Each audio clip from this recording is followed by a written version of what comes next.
Good morning बच्चों।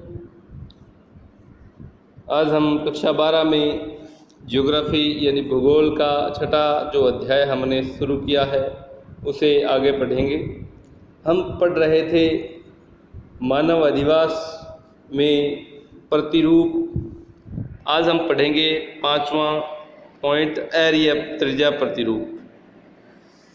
जब किसी गांव में एक स्थान पर अनेक दिशाओं से कच्ची सड़कें या पक्की सड़कें मिलती है तो मिलन स्थान से त्रिज्याकार मार्गों पर मकान का निर्माण होता है, परंतु सभी गलियां मुख्य चौराहे पर मिलने से समानांतर नहीं होती।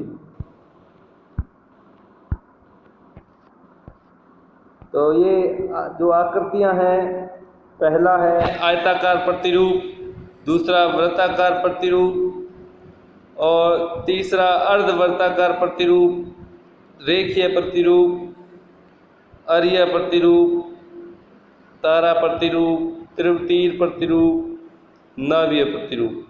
तो ये प्रतिरूपों के मानचित्र आपको दिखाए गए, ये मोस्ट इम्पोर्टेंट है। इन्हें आप अच्छी तरह से बनाकर देखें, क्योंकि एग्ज़ाम में आपका यह लेसन बहुत इम्पोर्टेंट है और सबसे अधिक क्वेश्चन इसी लेसन में से आते हैं। तो इन प्रतिरूपों को आप आज बनाकर देखेंगे। अब है वर्ताकार प्रतिरूप।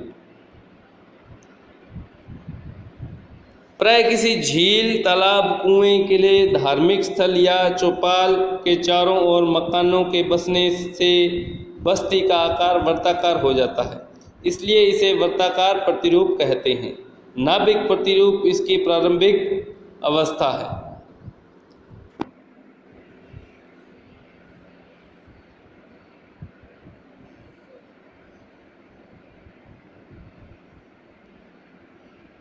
अब है तारा प्रतिरूप।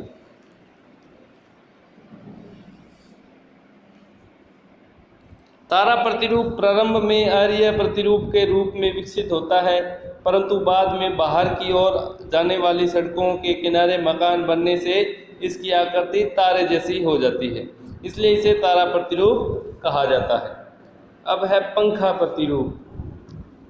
जब किसी गांव में केंद्रीय स्थल के चारों ओर मकान बनते हैं, इसके बाद बस्ती का विकास सड़क के किनारे रेखीय प्रतिरूप में होने से पंखानुमा प्रतिरूप विकसित होता है। अनियमित प्रतिरूप।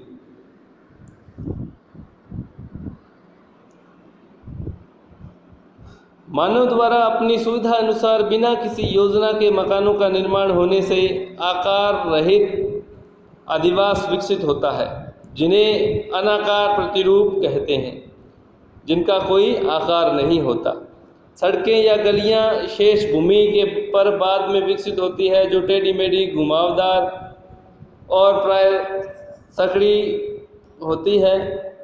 भारत में अधिकांश गांव इसी श्रेणी में आते हैं। राजस्थान में के 12 जिले में लिसाड़ी गांव अनाकार प्रतिरूप का उदाहरण है। अब है सीढ़ीनुमा प्रतिरूप। इस प्रकार के गांव पर्वतीय ढालों पर होते हैं, जिनमें मकान परस्पर सटे हुए हैं, परंतु दूर दूर दोनों ही रूपों में मिलते हैं। इन मकानों की पंक्तियां ढाल के अनुसार कई सत्रों में दिखाई देती है। हिमालय, रॉकीज, एंडीज और आल्प्स पर्वतों में ग्रामीण बस्तियां इसी प्रतिरूप से बसी हैं। मधु छत्ता प्रतिरूप। भारत में आदिवासी जनजातियों के गुंबदनुमा झोपड़ियों के गांव, टोडा जनजाति, आंध्र प्रदेश के समुद्री तटीय मछुआरे के गांव तथा दक्षिणी अफ्रीका के जुलू लोग इस प्रकार के प्रतिरूप में निवास करते हैं।